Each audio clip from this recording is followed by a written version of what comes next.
Afternoon.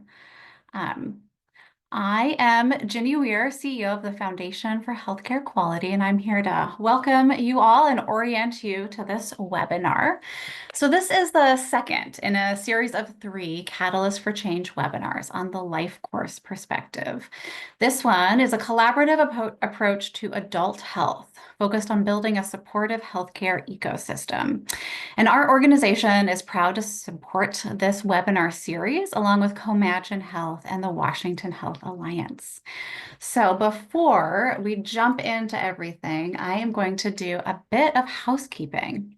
You have all been placed on mute. Please type any questions for our presenters in the Q&A box at the bottom of your screen.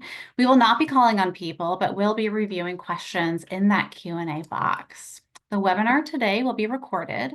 We plan to send out the slide deck and the recording to you all via email. We will also put our recording on YouTube. So today, after brief introductions from our three host organizations, our four speakers will highlight their organization and talk about some intersections with whole person adult health. All four will be part of a panel with prepared questions. We will then facilitate a discussion with questions from all of you. So we see whole person care really as an approach that considers all aspects that make us who we are, including those that are biological, behavioral, social, and environmental. These all intersect and interact with one another, and this perspective encourages us to view a person beyond any one condition, really considering the multiple factors that contribute to all of our health and our well-being. This year's Catalyst for Change series explores this essential role for whole person care in promoting health and well-being at every life stage, from youth to adult and older adults. So our three-part webinar series kind of follows this grouping, and today we're focusing specifically on adult health. So welcome. Hope you're all in the right place. So again, I'm Ginny Weir, here to welcome you and talk a little bit about our foundation along with Emily and Drew. So our Foundation for Healthcare Quality is a neutral nonprofit organization in Washington State, and our mission here is to catalyze system-wide quality improvement by really letting those who give, get, and pay for care lead the way within a framework driven by meaningful clinical data, collaboration, and evidence. We have been part of our healthcare ecosystem since the late 1980s and convene multiple long-standing programs. We are home to the BRIE Collaborative, which is a public-private group working to develop evidence-informed multi-sector guidelines. This calendar year, the BRIE is working on blood pressure equity. We all know Washingtonians do not receive the same standard of care for many types of healthcare services, and this is true for blood pressure as well. So improving blood pressure control quality metrics stratified by social drivers of health really has the promise to reduce inequities and morbidity and mortality related to hypertension. This work is ongoing, and we welcome members of the public to our monthly work groups. So now I'm proud to turn it over to Dr. Drew Oliveira to talk a little bit about what the Washington Health Alliance is doing. Thanks, Jenny. Yeah, I'm the executive director of the Washington Health Alliance. We're in our 20th year this year, our anniversary year. We really do sort of three things. We are purchaser-led, so those who purchase care, those might be employers, union trusts. We pull data, so we have an all-payer claims database with 4.5 million members in there, and we create what's called the Washington Community Checkup, something we've been reporting on since 2008.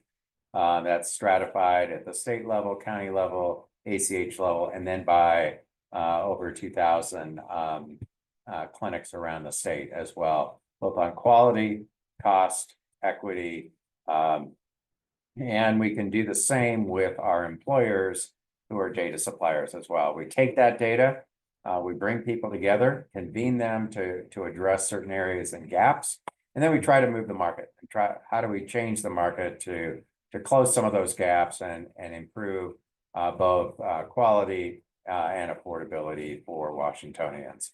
And I'm really excited to hear the panel today, so I'm going to pass it on to Emily. Thanks so much. I'm Emily Transu. I am the Chief Clinical Officer at Comagine Health. ComEngine is a national nonprofit contractor and consulting organization. We're headquartered in Washington, although we do work across the West and Mountain States and to some degree across the country. We have a number of different areas that we do work in. So a lot of work in quality improvement, supporting providers at lots of different levels, outpatient providers, hospitals, nursing homes, in improving quality. We have a particular focus on the AIN population under a national contract currently, as well as other areas. We also do work in care management, both case management, utilization management, data, and then supporting research. I also don't want to take too much time away from the panel, so just really excited to be here and excited to partner with the Health Alliance and the Foundation on this series. Great. Thanks, Emily. I'll do brief introductions for our 4 fantastic speakers and then turn it back to you, where we can see all of our faces, of course, no slides, to walk through our questions. So we are joined by Joan Altman. She's the Director of Coverage Strategies and Expansion for the Washington Health Benefit Exchange. In this role, Joan is responsible for driving strategy development and implementation of initiatives that maintain and expand access to health coverage. She received her MPH from the Yale School of Public Health and her JD from the University of Washington School of Law. Amanda Hutchinson is the Health and Well-Being Advisor for the City of Seattle. She is a believer that quality benefits and workplace well-being make good business sense. With 20 years experience in well-being, employer benefits, and healthcare, she previously held health promotion roles at Blue Cross Blue Shield of Arizona and the state of Arizona. Dr. Katie Peterson is the Medical Director of Population Health and Value-Based Care for Confluence Health. She is an OBGYN by training, received her MD from the University of Washington and her MPH from Washington State University. And Dr. Judy Zerzan Thule is a general internal medicine physician and the Chief Medical Officer for the Washington State Healthcare Authority. She leads the Clinical Quality and Care Transformation Division, which drives clinical policy decisions to inform medical coverage, maintain quality standards, and ensures the use of evidence-based practices for medical care. So welcome to the 4 of you. I will stop sharing slides, and then we have brief intros that we have all coerced the 4 of you to doing, and then I will call Emily Transu back to walk through our questions. So thank you again. And we can do alphabetical order. So Joan, we'll start with you with the A, and Judy, of course, you're last, always our end of the alphabet folks. Judy and I always fight for, top down or bottom up. So happy to start. Hi, everyone. Good afternoon. Joan Altman. Pronouns are she, her. I am at the Washington Health Benefit Exchange, and Ginny and team, thanks for the introduction and for including us in this panel. Particularly as we think about adults, the exchange occupies sort of an interesting space in the purchaser and the care continuum. So the Washington Health Benefit Exchange, where I work, we're a quasi-state agency. We were stood up just after the Affordable Care Act passed at the federal level, which provided an opportunity for states to set up their own state-based marketplaces to provide insurance coverage or use a federal platform. Washington has been one of the first and most successful state-based marketplaces. So the Washington Health Benefit Exchange runs and administers Washington Health Plan Finder, which is the online portal that over 2 million Washingtonians, I think we're 1 in 4, use to access Medicaid coverage and access individual market coverage. It's also the place where people come to access available federal and state subsidies. So a lot of our population that we serve are people who, either come in and come onto Medicaid, or who are too young to be on Medicare and who don't have an employer-sponsored option. So we sort of occupy this interesting middle niche where we try to curate a marketplace that provides high quality health plans and also sort of flexes the levers we have to try to address affordability and other social determinants and other areas of focus today. So overall, 2 million people served, majority of that in Medicaid, but around 300,000 people who are in the individual market. That puts us kind of in a purchaser space similar to PEB or SED. And, unlike Judy and Amanda, others who have they're sort of, I'm jealous of their ability to sort of directly negotiate to incentivize affordability in others, but we do have some policy levers we'll talk about later that we use to try to impact some of those things. I'll leave it there.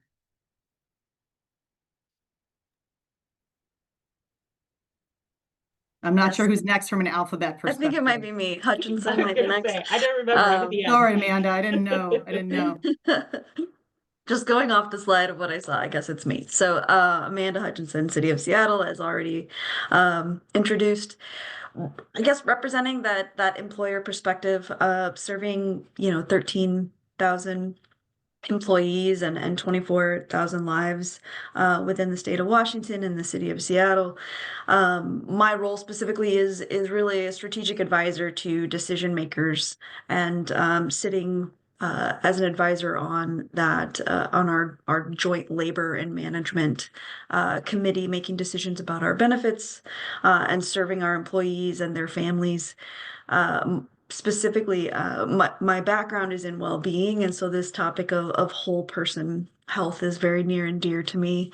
Looking at healthcare, not just from a financial lens, which we've all sat in those rooms, and that is key and important, but keeping the patients and our employees at center, and their experience and their outcomes and health at top of mind are always key as we're making decisions. And so, really excited to kind of talk through some of those. And leave it brief, kind of get into some of the meat and teeth of that. We've got a couple initiatives that we're doing at the city, focusing on advocacy, and have recently addressed musculoskeletal conditions and patient care in that realm, along with mental health. And so kind of expand on those as the opportunity presents in the panel discussion.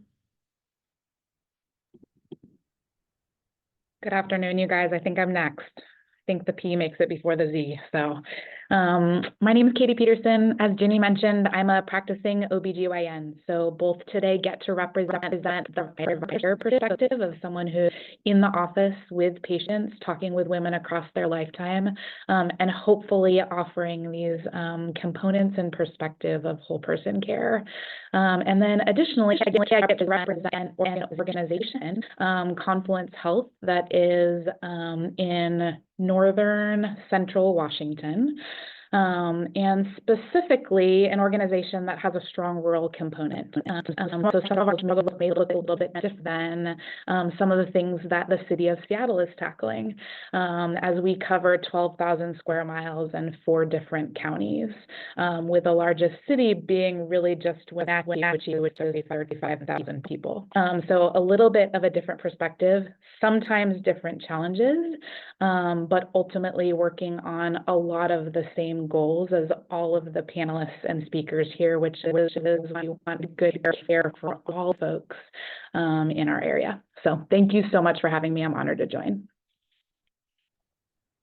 And I'll cap us off. Hello, I'm Judy Zerzan-Thule. I'm the Chief Medical Officer here at the Healthcare Authority. I am a general internist, so bring the clinician perspective, but also I suppose we are the behemoth state agency in the room. So we cover a great deal of Washingtonians. We administer Medicaid, so there's about 2 million people in that. We also purchase healthcare for public employees, school employees, and retirees. So Joan mentioned PEB and SEB, those acronyms. And then we also, through our Division of Behavioral Health and Recovery, provide behavioral health services to the whole state, things that any citizen can access. And so talking about how we make Washington healthier, and talking about primary care, which I think I'm going to do a lot in this conversation, are some of my favorite things to talk about. So Emily, over to you. Thanks so much. So I think we'll start with a couple of questions that kind of are for all of you and people can move through slightly different approaches to them. So we'll just kind of let you take what sounds interesting to you. Sorry, I have too many screens open here, so trying to look in the right direction. So really whole person care involves the integration of physical, mental, and social health to improve well-being. What key strategies from each of your perspectives have you seen or been involved in that really support that whole person approach? And how do we integrate those better across the different sectors to improve health outcomes for adults? Whoever wants to go first is welcome to.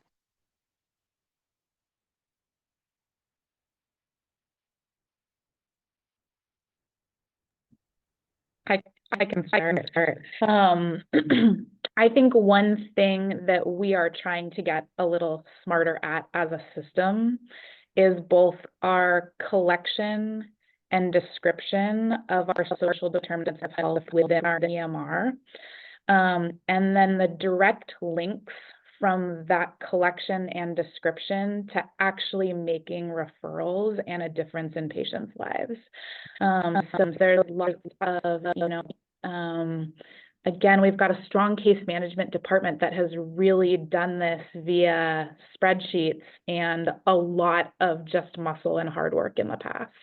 And like I said, one of the things that we're trying to do to standardize that work a little bit so that when we do identify those gaps or those spaces outside of just the direct provision of care that would make a difference for a patient, we're not only noting it, but offering reasonable strategies for actually helping to link patients with resources that make a difference.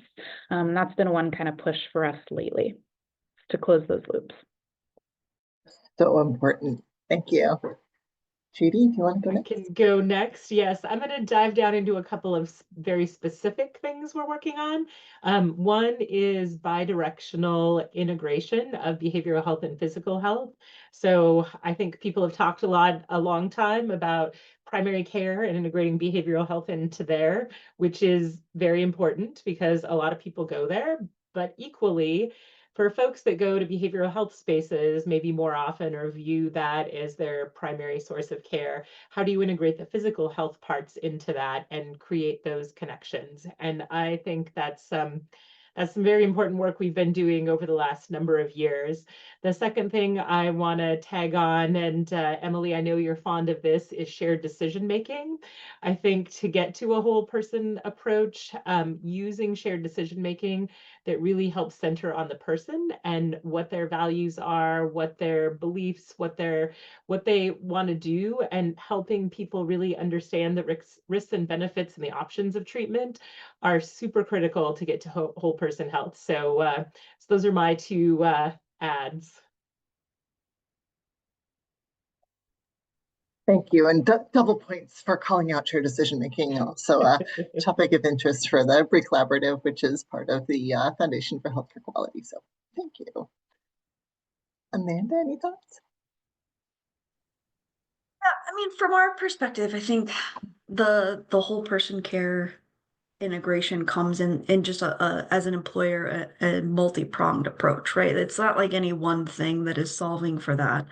But as we select a priority, making sure that we are doing so in sort of the patient's journey, ensuring that they have access and the care that they need, ensuring that that's quality, care, and that people are making choices, which, I mean, you work in this industry long enough. It's not just that healthcare is challenging to navigate, it's that we're asking people to make choices for high quality, like high value care, right? And so educating is always a component that we're trying to kind of share that, as a public employer, we've got quite generous benefits, but you can still choose like a lower cost, high quality care, and kind of ensuring that message gets through, and that we have savvy healthcare consumers out there as our employees has always been key. And then kind of supplementing that, like encouraging through and inviting them to take those by eliminating cost barriers for high performing, evidence-based programs. We've recently implemented in the last several years, MSK Point solution to get, kind of chip away at that low value, low back pain care and move towards, self-management. We did that collaborative with the Washington Health Alliance and kind of engaging both with our employees and with stakeholders outside the city and basically trying to get that cooperative, incremental transformation, but with the patient and employee at center of mind.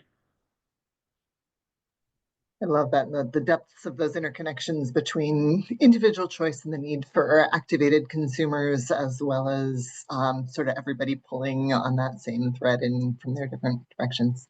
Joan. Yeah, this is great. It's great when you can clean up. I like being in the follow-up position better. I sort of tag on to all three of the panelists. I think part of what we focus on as the Washington Health Benefit Exchange is similarly looking at how we can empower and support our customers in making a decision about their health coverage that represents all of their needs, maybe not just their immediate need, or maybe that includes both their primary care and behavioral health care, and the extent to which going into medical debt could impact their income stability. So we've really leaned in the social determinants of health space in partnership with our Health Equity Technical Advisory Committee, our bipartisan board members, and also all the panelists. I mean, we steal good ideas from Bree, we steal good ideas from HCA's Primary Care Initiative, we steal good ideas from the purchaser group. So thanks to everyone for giving us ideas about how we can incorporate quality standards, primary care standards. We've implemented a requirement that carriers connect our customers to a primary care provider, and if they don't, sort of will automatically get one assigned for them.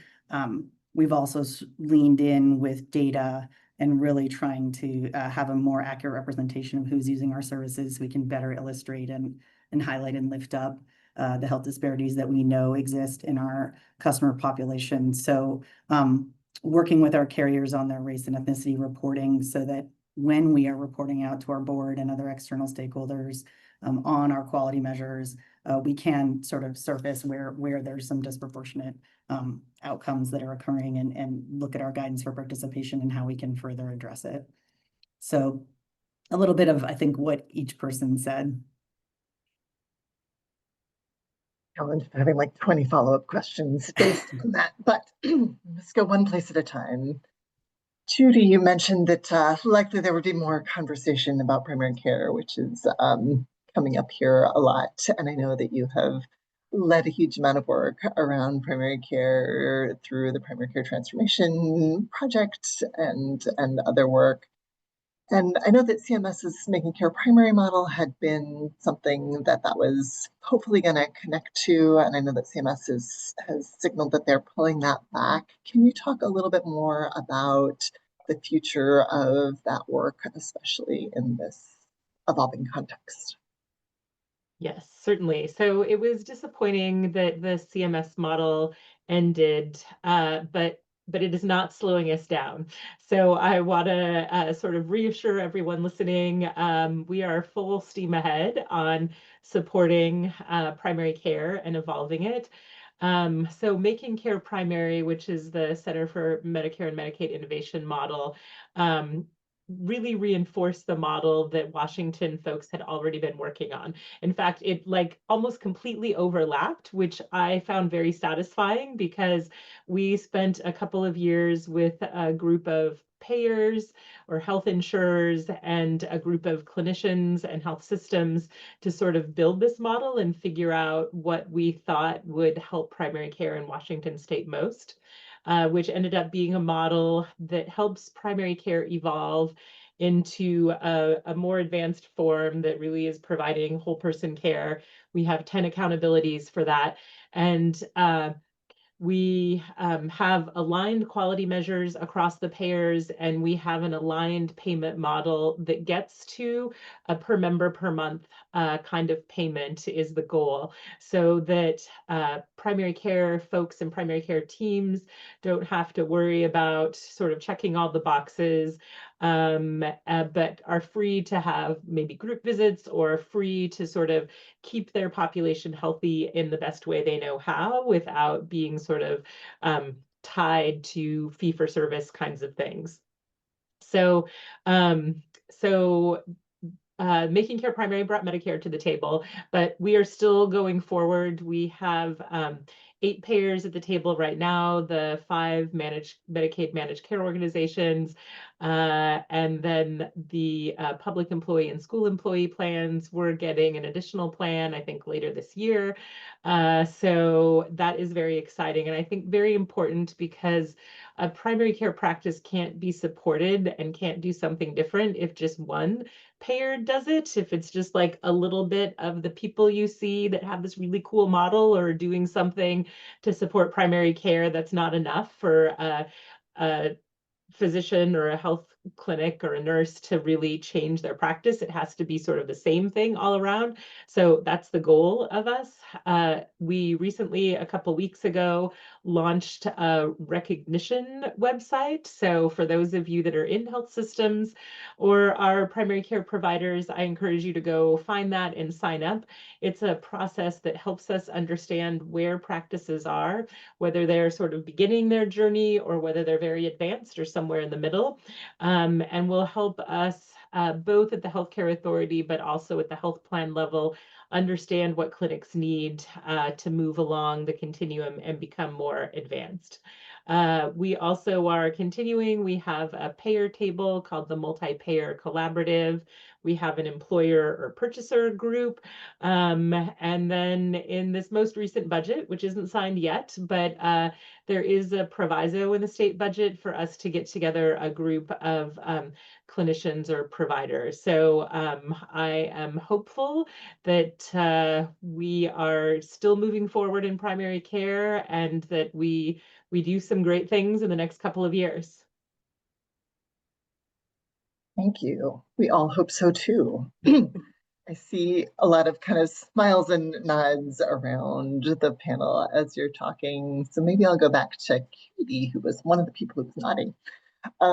So as a medical director who's overseeing population health and value-based care, specifically at a healthcare system that takes care of folks in a more rural area of the state, do you have thoughts on strategies for, first off, kind of how value-based care is the same or different in rural areas, and also more generally, how we think about increasing access to care, especially for folks who are facing socioeconomic barriers and or living in rural areas? Yeah, absolutely. I mean, I can't thank Judy enough for some of her comments, and I wholeheartedly agree. It takes kind of our payers to be thoughtful about how we do some of these things and restructure to allow us as organizations to be nimble enough to meet the needs of some of our more unique populations. And rural folks, for us, it's definitely one. You know, we have people that travel an hour, even two, to see their primary care provider, and that's not because of traffic, because you know, at 65 miles, that's how long it takes them to get there.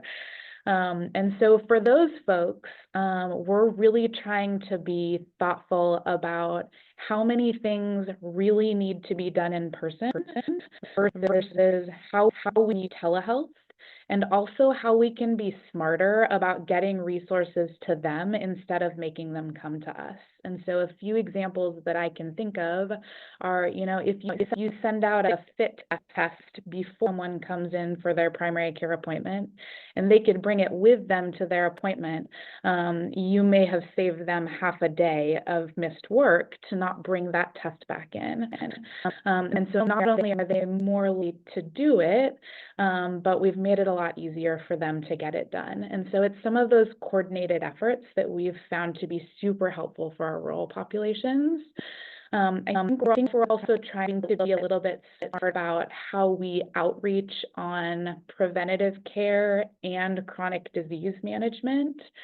So if we know that someone is, you know, due for a pap smear and an A1C, you know, a BMP for their monitoring of the blood pressure medication that they're on. And we can order those things for them, you know, with a thoughtful nurse or medical assistant before their provider, and have those things done so that the patient can talk about it with their provider when they show up. It facilitates a lot more streamlined and coordinated whole person care for our patients especially.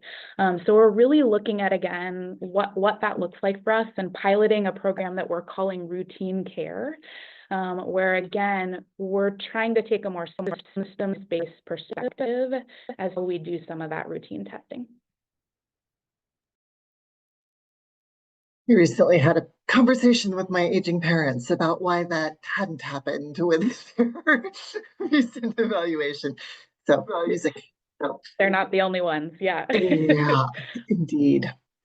So we've sort of gotten into the access space. So let's spend a little bit more time exploring that. And we'll go to Amanda. So Amanda, from an employer's perspective, can you talk about some of the barriers that your employees are facing in accessing healthcare? And what are you able to do as an employer in working with providers and policymakers to improve that?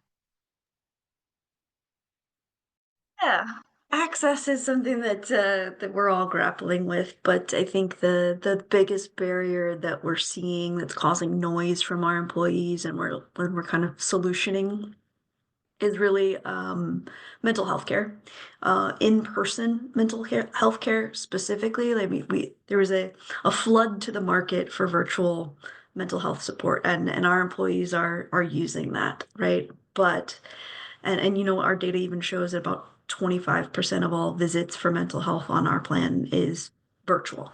But we're also hearing a lot of noise, and we know that the demand for in-person care continues, that the long wait times to be seen, to even have enough providers in the market in our network is a challenge. And so that is something we're grappling with. We did make some recent changes, kind of as an employer. How do we serve more? How do we serve them better? So we started with the baseline, which was our EAP, and recently went through an RFP and replaced our EAP, expanded the number of sessions to allow for that non-health healthcare or medical plan resolution. So we went from 6 to 8 sessions available for that. We expanded the network and the appointment scheduling, improved how quickly people could be seen by changing our vendor. So starting there, we also recently made some changes to our benefit coverage because we were seeing an increase in out-of-network claims and kind of leakage in the outpatient setting for mental health. We made the choice to just cover out-of-network at the same rate that we were covering in-network for outpatient medical or mental health. And so we're kind of working to expand access by kind of augmenting with EAP where possible, making that out-of-network more feasible and helping people to choose to be seen and be seen more quickly. If that means they have to go out of network, then we're supporting them from that perspective. So instead of having the 60% coverage, they have the 100% coverage, and so they're not opting away from care because they can't get access. And then we're kind of exploring this and you know, working with, you know, providers, policymakers to find maybe sub-therapeutic support and really encourage, you know, not just that clinical mental health support, but more of a coaching or expanding not just to include, you know, psychiatrists and licensed therapists, but clinical social workers and the like, to be able to encourage people to opt to see someone when they need it, because this demand continues to rise within our population and our data. So I'm just pulling small levers where we can to support without you know, massive costs by doing so. Pulling small levers is how so much of change happens. I also feel like we need some kind of advertising about EAPs to the provider community. I'm always shocked at how many providers have no idea that they could tell their patient to call the EAP and get a psychiatry appointment tomorrow instead of 8 months out. So thank you for that.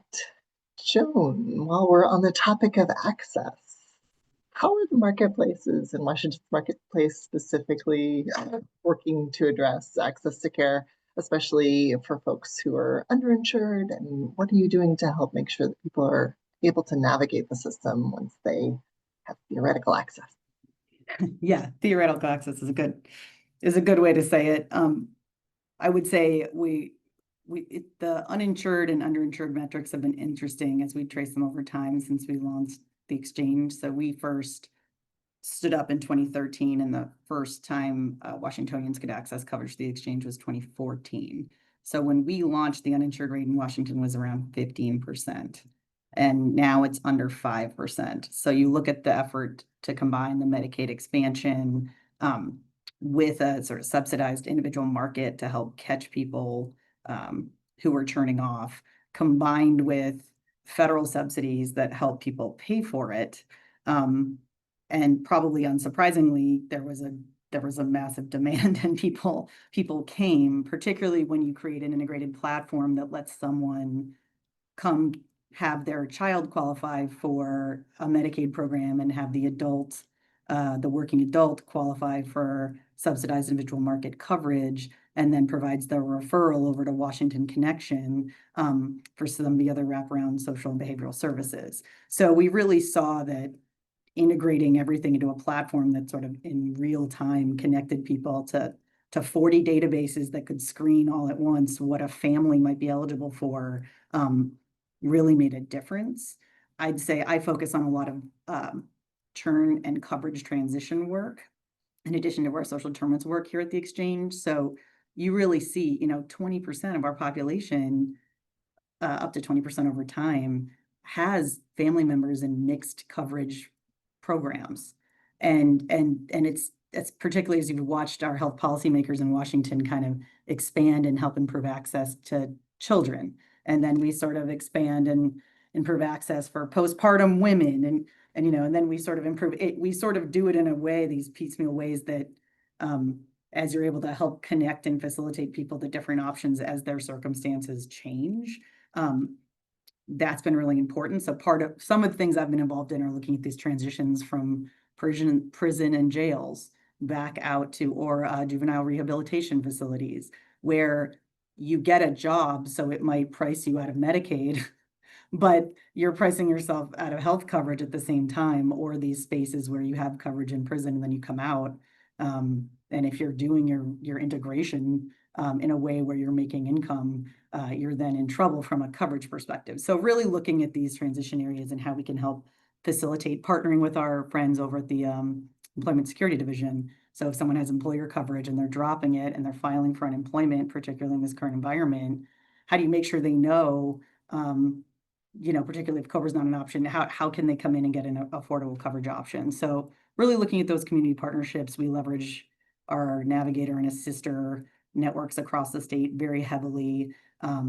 We leverage people who are located in hospitals and in clinics and in rural areas and in sort of community spaces to help us help people complete an application, which is not a fun thing to do. And we provide language access resources to try to help people come in. So that's part of the access solution. The other is really around plan design.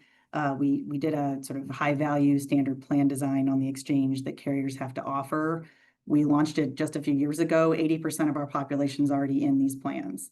Unsurprisingly, when you standardize co-pays and standardize the benefit design and put more primary and behavioral health services before the deductible, people are using them, and we've just seen massive market movement to these plans. And then particularly when the legislature then added a state subsidy that sort of allowed people to buy up in their coverage. So I think, Amanda, you mentioned coverage levels. I think we've seen this shift from people, there are 3 tiers in the exchange: bronze, silver, gold levels of coverage. Over the past 3 years, we've gone from, over half of our population in bronze to less than 30 as people were able to move up in their coverage level, which then allows them increased access to provider services. So again, just a lot of good natural experiments we've seen since we've launched, and we're relatively new, that hopefully we can continue to build on as we move forward.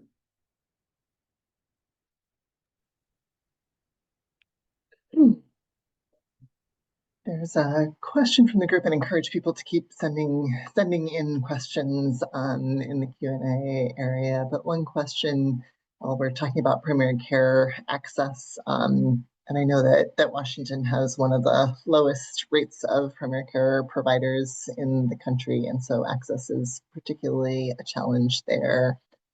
So maybe kind of two questions, kind of what creative approaches are being taken to ensure that people do have that access to primary care despite that shortage? And then also we have market forces that are really rewarding emergency departments and urgent care, which really undermines the continuity of care that happens in primary care. So how are we going to try to shift that back to really get more emphasis on primary care and that kind of. Judy, if you want to start. Sure. Do you see me come off of mute? I'm like, oh, I don't have all the answers because this is really hard. And I think some of it is a little bit like chicken or eggy because we don't have enough workforce. And so getting enough workforce is a piece of it. And we have so much burnout of existing clinicians in this space. And so you sort of have to work with both of those pieces at the same time. And I think some of the solutions are the same. We need to make primary care enjoyable again, both so people stay and so people want to come into it. We need to really focus on kind of whole team care so that it's not a solo sport by yourself. And then we need to change some of the reimbursement. So the legislature a couple of years ago passed a primary care spend target. Other states have done this. Our primary care spend target is 12% of total healthcare spend should be going towards primary care. And right now we are somewhere around 5 or 6%, depending on your plan and where you are. And so I think that is a real place to start. And I think given the state's budget woes, some of that shift needs to come from other places. So how I think people go to the urgent care, people go to the ER because they don't have anywhere else to go. And so we need to be supporting primary care enough that they're open, that there are people that someone who needs care can go see. To bring a personal note to it, I was in the ER recently with my son who had an injury, and there were a bunch of kids there that had, GI illnesses, respiratory viruses that I think could have been treated by their primary care or by telehealth, but they didn't have any other place to go. So they were waiting in the ER. And I think that's really tough on everyone, patients and families, clinicians, and then our healthcare system as a whole, because we can't afford that kind of care. We need to really sort of put our money where our values are, and that is primary care.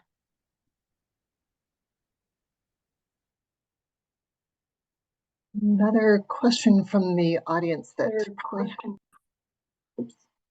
probably has applicability to all of you in different ways. So how do physicians, other practitioners, and healthcare providers provide optimal, culturally competent care for all patients, regardless of their demographics? Again, interested in lots of different viewpoints on how your organizations help to support that. Katie, you want to start?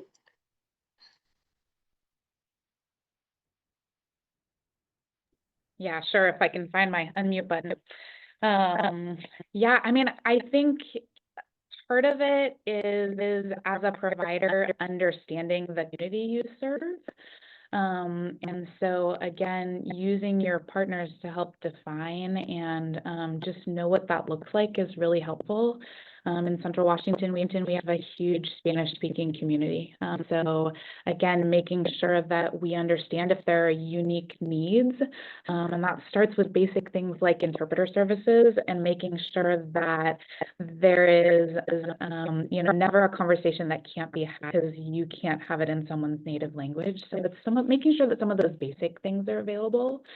But yeah, whole person care really requires personalization. And so that means that cult sensitivity. Not all of us can always know about every culture, right? And so I think a big part of that is just being curious, willing to ask, and then having empathy, especially in spaces of difference. And I think those perspectives can go a long way.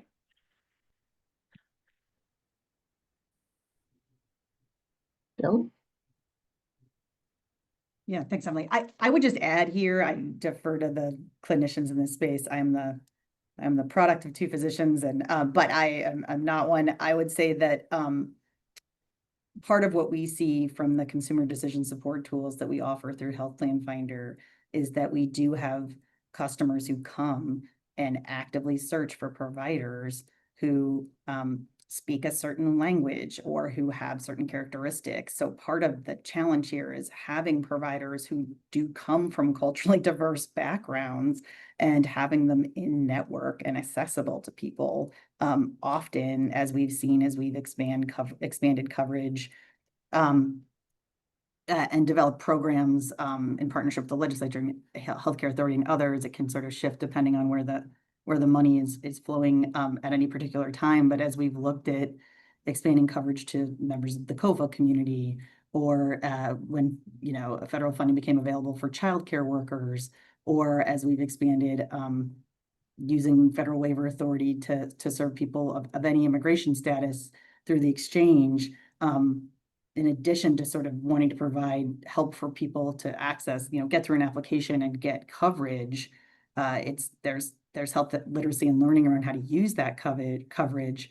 And so often for both the communities that are signing up and then the communities who we later see are utilizing care, you see these massive spikes that are community specific. So it's, one person finds a doctor in one place that provided a good experience, and then you see the enrollment goes from 5 to 50, because there was an access point that people felt was trusted and represented them culturally. And I've seen it. I've been at the exchange 12 years now, and for the 10 years I've been looking at data, you just consistently, for such a volatile population that's moving between all these different coverage types, you see where the provider quality and cultural relevance really matters in real ways, in these little micro spikes. We'll see the language requests for, Somali go from 4 to, 50 over a certain period of time because someone was helping members from this community access care. So it's very real, and it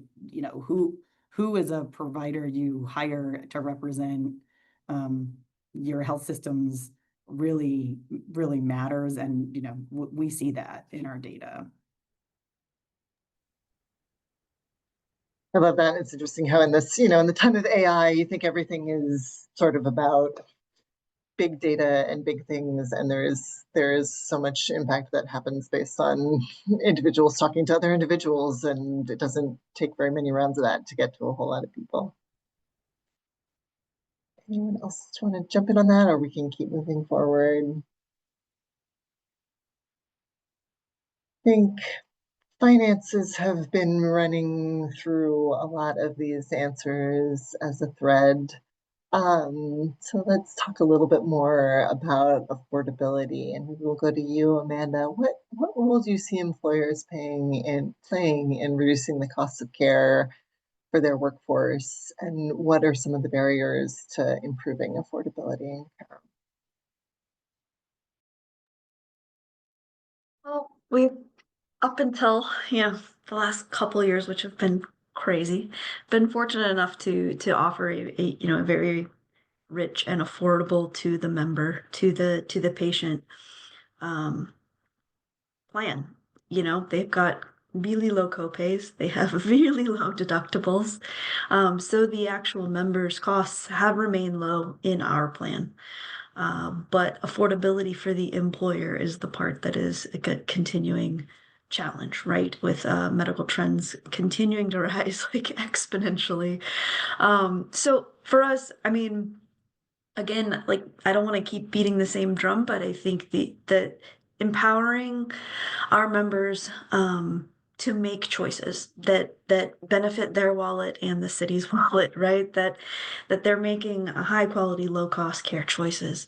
And so we're doing that with a bit of effort in the advocacy space, you know, really trying to encourage that health literacy, that education on navigating the systems to get the right affordable care. So we don't have a ton of affordability barriers for them, but we do for ourselves. And so how are we kind of steering and navigating to that more affordable care? Again, we've implemented an MSK point solution, which essentially is a digital way to cover MSK in a bundled way, right? We pay $1 amount and people can have access to this for an entire year. And we're seeing real outcomes in that self-managed care model through physical therapy. So looking for solutions like that. They're evidence-based, they've got great outcomes. It's a flat rate for us, and we can drive the prevalence of sort of that low utilization, you know, and drive the utilization of that low value care down by driving the engagement up in some of these programs. So that's kind of one of our tactics to influence choices, because it's really making that are kind of pushing to less affordable care.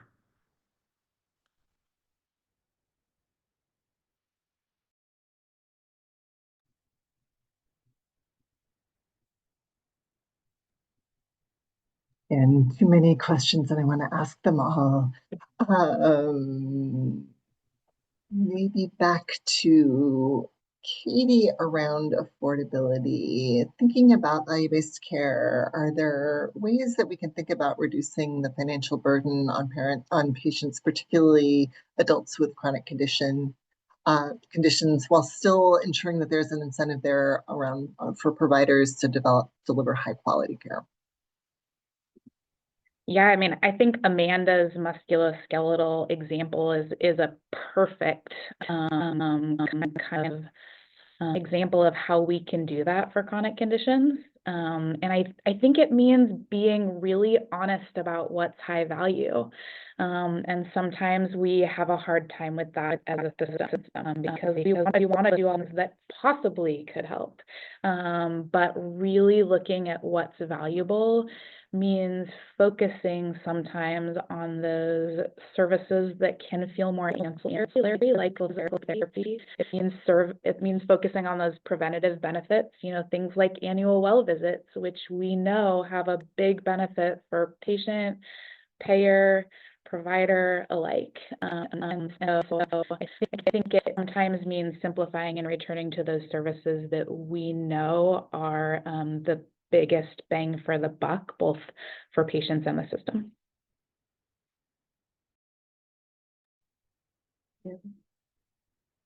We've got a couple questions coming in from the audience around some of the experience, I think, of being a primary care doc and how we support primary care docs better.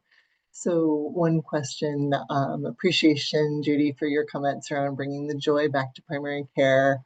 What is being done to reduce the administrative burden around prior auth, in particular for imaging and medications? Calling out that can be a pretty demoralizing process for providers. Yes, so I for sure don't have all the answers, but I will say there's both state and federal legislation around prior authorization and making it more automated and making it faster and easier for the spaces where there is prior authorization. So that's something the healthcare authority is actively working on, as well as the payers that we contract with. I think besides that, there's also been some good work in our state in looking, including Medicaid, looking at what are the things that we always say yes to.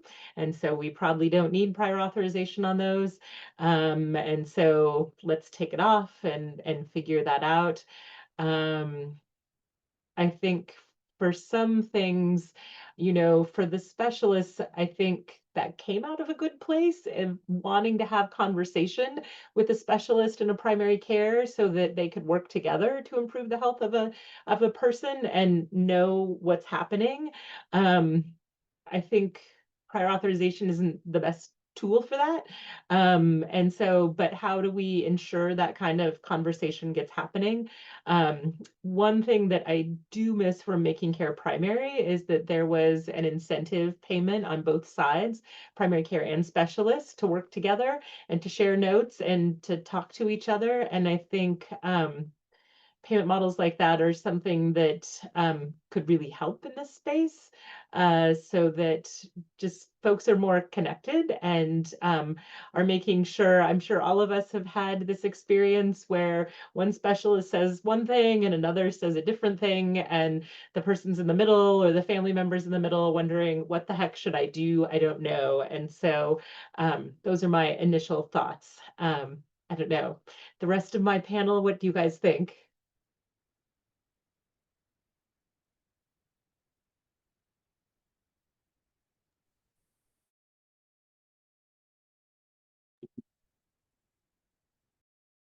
Judy, my only add here would be, I think the following the money and looking at the spend on primary care, the initiative that you're working on there, and that we also required of our carriers to sort of align with you all around seeing how far across market segments we are from that 12% recommended investment and participating on the Healthcare Cost Transparency Board and being supportive of where the data shows us the investments are. I'll say one thing to work on affordability at the exchange. We've looked at with direction from the legislature at sort of there's subsidization and there's plan standardization, and then there's reference-based pricing and public option. And we passed a public option bill that introduced reference-based pricing, which is sort of with a bipartisan board in a highly contentious way. But we saw, by putting in floors for primary care and sort of protecting investments in primary care in that way, and critical access hospitals for the rural areas and so on and so forth. And I know healthcare authorities sort of pursuing similar efforts for their PEB and SEB program, but we saw, by putting in a floor for primary care, that it actually, providers as a whole were worried about the reference-based pricing impacting their reimbursement. And instead we saw for primary care that it floated some more primary care investments to the top. So again, depending on where you sit in that continuum of care spectrum, this idea of reference-based pricing as a cost control measure can look and feel really, really different. So that was something that was interesting to me, just as part of the primary care discussion, that just in looking at the disparity of investment, for some people, a cap actually brought them up as opposed to in any way bringing them down.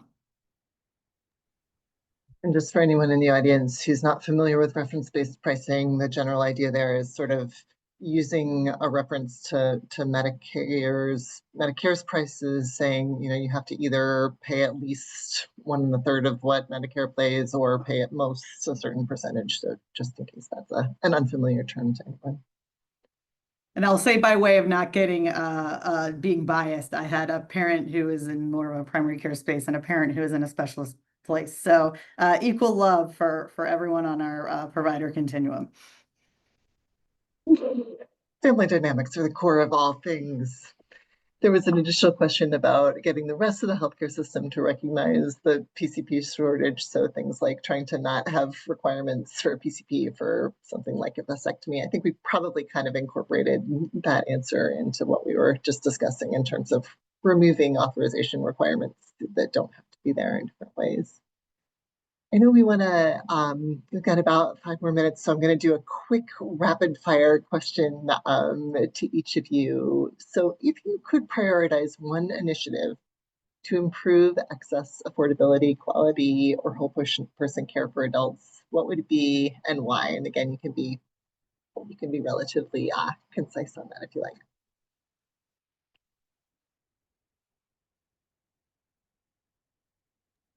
So I'm biased, but I'll say our primary care transformation model that we have here, I think, and figuring out how to accelerate that. How do we get towards a per member per month payment faster? How do we shift to the 12% spend faster? And how do we all work together in getting there? So that's my thing. Staying on theme. Katie, thoughts from you? Yeah, I don't disagree with Judy.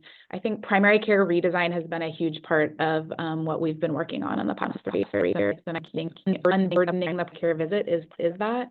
And so, you know, being kind of bold in how we're using technology and in how we're using other resources, and putting those things in place so that we do have the workforce and folks that are satisfied in those positions to continue doing the good work.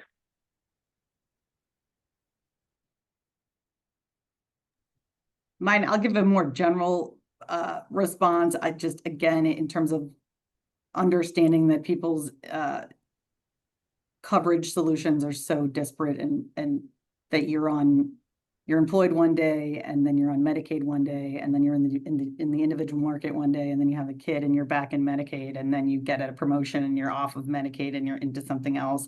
And then someone ages into Medicare, and just further work on alignment of incentives and terminology and measures and metrics across these access points, that as you move from one to the other, we see people who churn in, you know, by the time they've gone from starting with us to ending with us, they've churned through 5 or 6 different coverage types and different programs, and just continuing to work on how we help someone continue at the same quality level of care as they're moving through those systems, with some continuity around what to expect in terms of their experience with the different systems would be great if you all could fix that.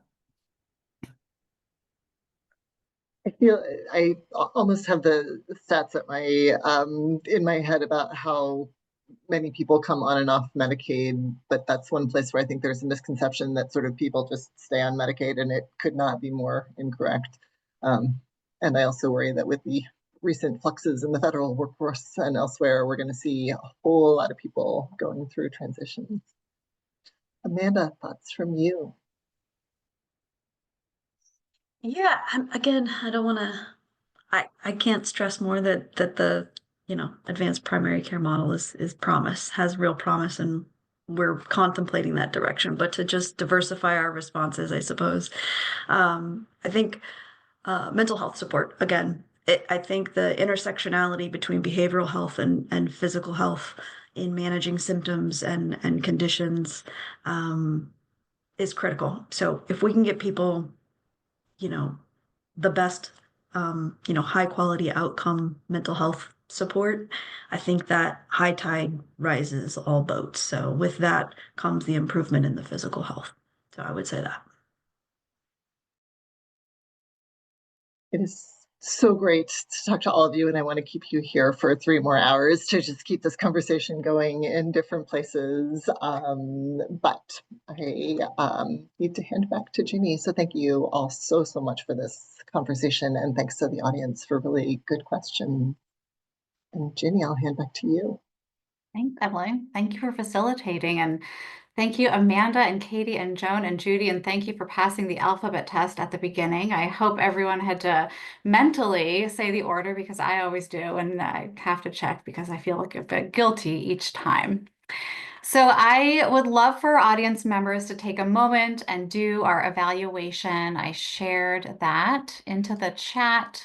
I will also put up a QR code that will take you to that same web address just to let us know how we're doing and what you're interested in hearing about next.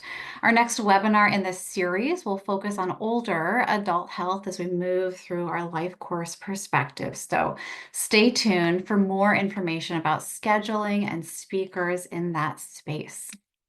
We'll also call out some upcoming events that the foundation is hosting. On May 14th, we have a hot topic webinar, AI in healthcare, current trends and future directions. So really interested to see what comes from that conversation. It's a space, gives me a lot of anxiety, but maybe that's not true for everyone else. Looking forward to seeing what other people think. And then we have 3 upcoming care outcomes assessment conferences, one on obstetrics in May, on cardiac care on June 4th, and then our surgical and spine COPE on the 5th.